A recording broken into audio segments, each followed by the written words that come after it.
နေပြည်တော်ကောင်စီလူငယ်ရေးရာကော်မတီလုပ်ငန်းညှိနှိုင်းအစည်းအဝေးတင်မြင့်ဆောင်2026ကိုဒီကနေ့မနက်ပိုင်းကနေပြည်တော်ကောင်စီရုံးအစည်းအဝေးခန်းမတက်မှာကျင်းပရာနေပြည်တော်ကောင်စီလူငယ်ရေးရာကော်မတီဥက္ကဋ္ဌနေပြည်တော်ကောင်စီဥက္ကဋ္ဌဦးကံမြင့်တန်းက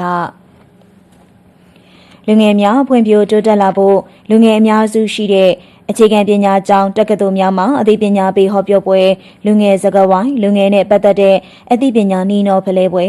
လူငယ်ဖိုရမ်များမှာ digital နည်းပညာနဲ့ပတ်သက်တဲ့နှီးနှောဖလှယ်ပွဲများ AI နဲ့ပတ်သက်တဲ့အသိပညာပြန့်ပွားနိုင်ရေး AI ကိုအခြေခံပြီးလူငယ်များစွမ်းဦးတီထွင်ကြံ့ဆမှုများကိုမျက်ခြေမပြတ်လေ့လာဆောင်ကြည့်အားပေးကူညီဆောင်ရွက်ပေးစီလိုကြောင်းလူငယ်များဖွံ့ဖြိုးတိုးတက်လာဖို့အတွက်ဗတ်ပေါင်းစုံကနေနည်းလမ်းအမျိုးမျိုးဖြင့်စ조사ဆောင်ရွက်နေရမှာဖြစ်ကြောင်းပြောကြားပါတယ်။